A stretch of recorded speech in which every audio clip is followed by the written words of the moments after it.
So, Caroline, what brought Yes. in your head that you could go and just babysit and meet your dream clients? Like, where did everything start? Take us there. Like, what happened for you? Well, I started off doing lead magnets, Mhm. and for the first time ever, I actually stuck to the same thing for 3 months. So people were coming into my world, I was gaining followers, people were interested in my stuff, and I didn't get a single download on my lead magnet. Then I just started to connect with, like, have conversations with people and connect with local mums by having conversations, having a coffee. And I still couldn't get anyone on a call. Like, even people that knew me, no one wanted to have a call. No one wanted to admit that they had a problem or that they needed anything.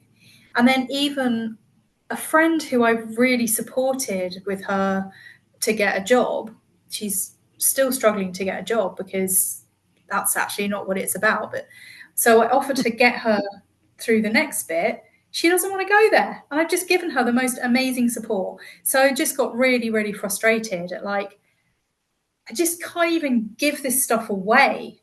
Like, people don't want it. And you teach this house on fire that you've got to find the thing that people have to have now.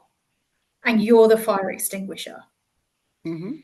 So I can't say, like, I didn't exactly even think about it. It more came out of a sense of frustration. So, um, and a desire.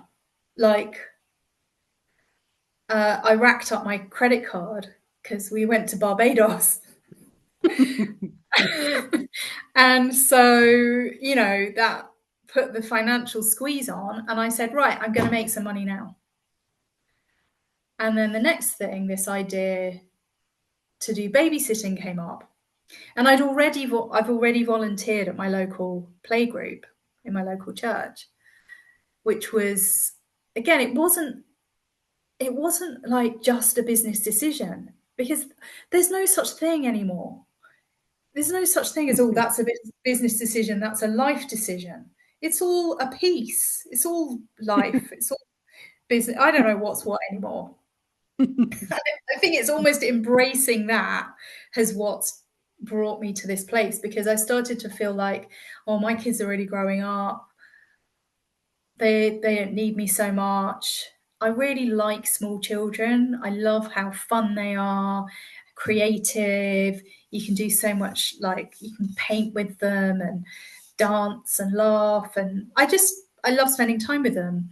And so I thought, hey, I could do babysitting. It just, like, completely came out of the blue, really. Um, so last Thursday, I wrote a really nice post.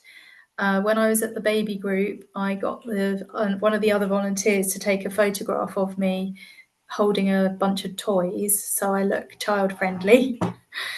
And then, yeah, I wrote this post, and I had over 70 comments or 70 reactions and a bunch of really supportive comments. It's sent loads of people to my profile. I've had, like, my views have doubled. I've gone from like 15,000 to 30,000 views. And I've had, since Thursday, so that's 4 days, I've had 8 inquiries and I've got 5 jobs booked in. Hmm. So tell me about that. Tell me about that though, and how you think about it now that we're talking about this. Like, how do you see opportunities now? Well, the definition of insanity is to keep doing the same thing and expecting different results. Hmm. So, and I mean that on an energetic level. It's not just the stuff you're doing, it's who I was being, and that wasn't really working for me. So it was when I think it was when I got to that moment of like, what's the point? I give up. And I think that was the thing that I just thought, I give up, take me, do what you want with me. And then the idea came. I was like, all right. Like, if you'd have told me I was going to do babysitting, like, I don't want to do babysitting. And I still don't just want to do babysitting. I can see how it fits in as a small initial offer. But then the mums who are coming to me are mums who are already willing to spend money on their problem, which is their need for time.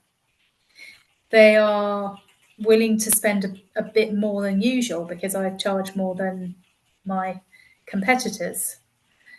And probably because of how I wrote the post or just who I am, I've attracted rebel mums, like mums doing it differently, like the mum from the sperm donor, the lesbian mums, the mums with who've got children with special needs.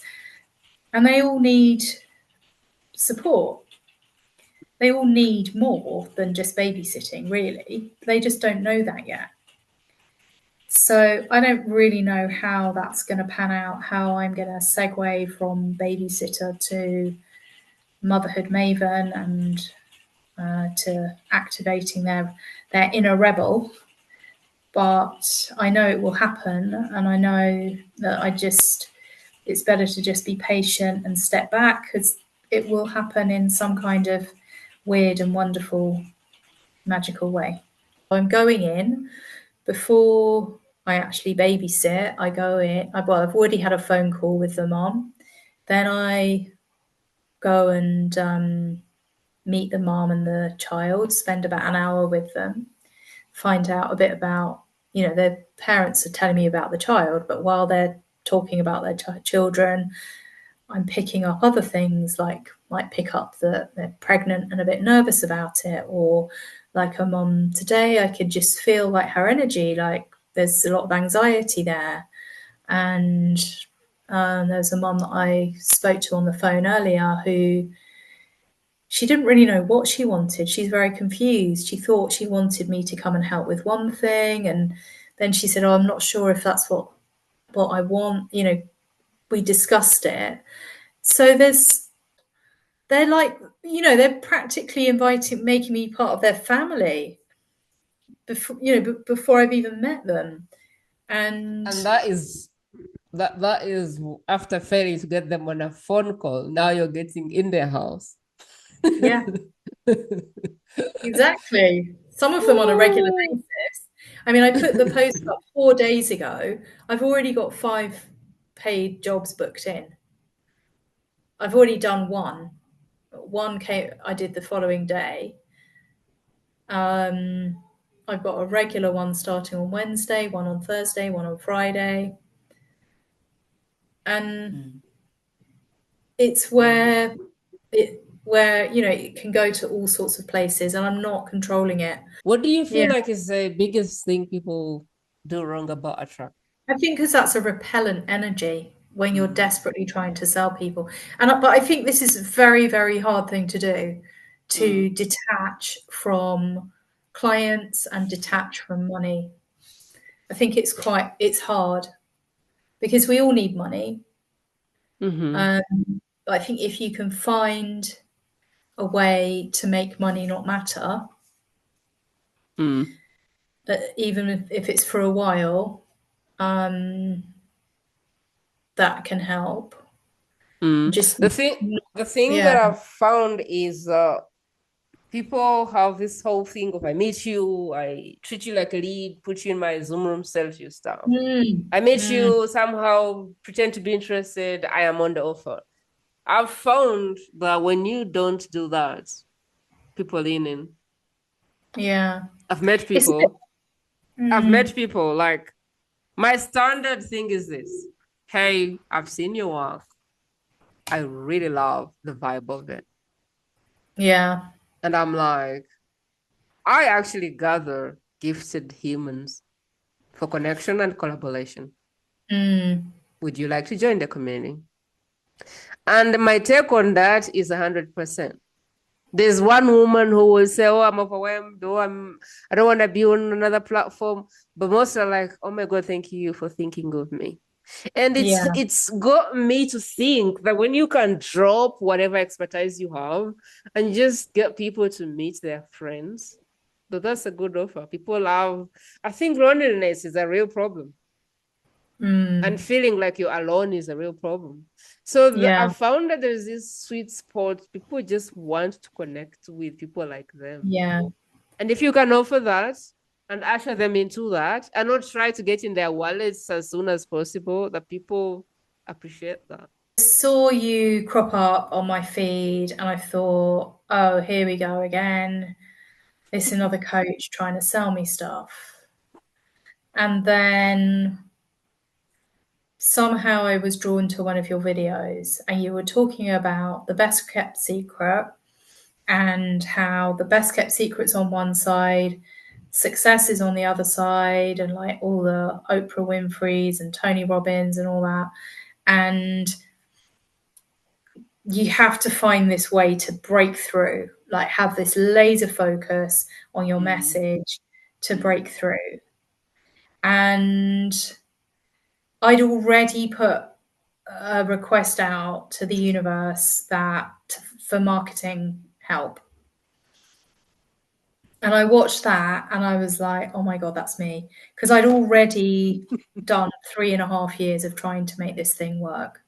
And mm, I know my work is rare and precious and good because I've been working with mothers for 30 years.